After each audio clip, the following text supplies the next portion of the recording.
नमस्कार, AGCNN news में आपका स्वागत है। मैं हूं माही। प्रस्तुत है मुख्य समाचार।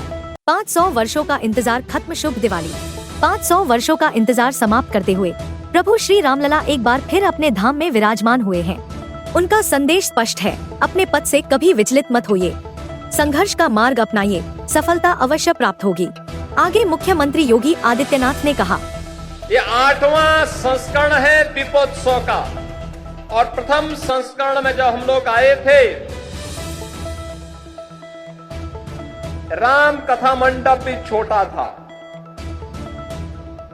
भीड़ में उत्साह था, लेकिन एक ही स्वर गूंजता था और वह स्वर एक ही गूंज रहा था, एक ही नारा लग रहा था। वह नारा था, चाहे वह संतों की ओर से, चाहे वह भक्तों की ओर से, एक ही नारा था कि योगी जी एक काम करो, मंदिर का निर्माण करो। एक ही स्वर गूंज रहा था और मैंने उनको उस समय कहा था, विश्वास करिए, विश्वास करिए, ये जो दीप आपके द्वारा जलाए जाएंगे केवल दीप नहीं है, ये सनातन धर्म का विश्वास है। प्रभु राम की कृपा अवश्य बरसेगी।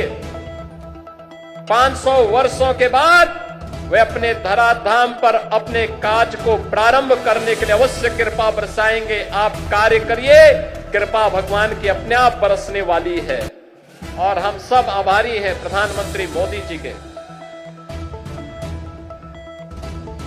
जिनकी दूरदर्शी सोच के कारण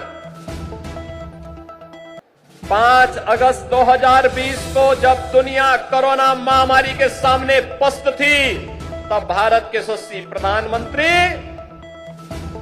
अयोध्या धाम में आकर के अपनी विरासत के प्रति कृतज्ञता का भाव व्यक्त करने के लिए अयोध्या आकर के उन्होंने राम मंदिर की आधारशिला का कार्यक्रम अपने कर कमलों से संपन्न किया था।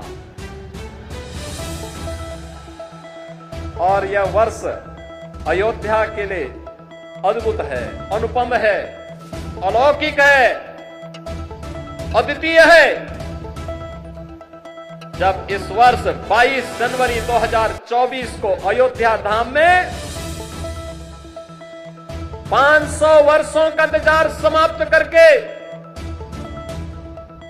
500 वर्षों का इंतजार समाप्त करके एक बार फिर से रामलला अपने धाम में, अपनी जन्मभूमि में विराजमान होकर के दुनिया के अंदर पीड़ित और प्रताड़ित लोगों को संदेश दे गए हैं कि कभी भी अपने पथ से विचलित मत होइए, संघर्ष का रास्ता अपनाइए, सफलता जरूर प्राप्त करेगी, सफलता जरूर प्राप्त होगी। आज के लिए बस इतना ही। नमस्कार।